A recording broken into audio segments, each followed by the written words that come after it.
பொது விநியோக திட்டத்தில் கட்டுப்பாடுகள் கொண்டுவரப்பட இருப்பதும் சமையல் எரிவாயு மானியத்தை ரத்து செய்வதும் ஏழை எளிய மக்களை கடுமையாக பாதிக்கும் என்று கூறி பல்வேறு தலைவர்கள் எதிர்ப்பு தெரிவித்துள்ளனர். இதுகுறித்து தமிழக காங்கிரஸ் கமிட்டி தலைவர் திருநாவுக்கரசர் வெளியிட்டிருக்கும் அறிக்கையில், குடும்ப பெண்களுக்கு எதிரான மிகப்பெரிய தாக்குதலாக இதை கருத வேண்டியிருக்கிறது என்று கூறியுள்ளார்.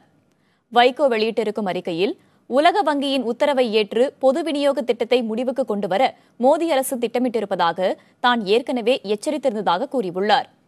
ஏழை எளிய மக்களுக்கு மானியம் உள்ளிட்ட சலுகைகள் வழங்குவது அரசின் கடமை என்றும் அதிலிருந்து விலகக்கூடாது என்றும் தமிழ் மாநில காங்கிரஸ் கட்சியின் தலைவர் ஜி.கே. வாசன் கூறியுள்ளார். மத்திய அரசின் அறிவிப்புக்கு எதிராக அனைத்து தரப்பினரும் இணைந்து போராட வேண்டும் என்று இந்திய கம்யூனிஸ்ட் கட்சியின் மாநில செயலாளர் முத்தரசன் தெரிவித்திருக்கிறார். பட்டினி சாவுகளுக்கு வழிவகுக்கும் இந்த உத்தரவை மத்திய மாநில அரசுகள் திரும்பப் பெற வேண்டும் என்று விடுதலை சிறுத்தைகள் கட்சித் தலைவர் தொல் திருமாவளவன் தெரிவித்திருக்கிறார். மானியம் ரத்து செய்யும் திட்டத்தை மத்திய மாநில அரசுகள் மறுபரிசீலனை செய்ய வேண்டும் என்று இந்திய ஜனநாயக கட்சி நிறுவனர் பாரிவேந்தர் வலியுறுத்தியுள்ளார். மத்திய அரசின் முடிவுக்கு தமிழக வாழ்வுரிமை கட்சித் தலைவர் வேல்முருகனும் கண்டனம் தெரிவித்திருக்கிறார்.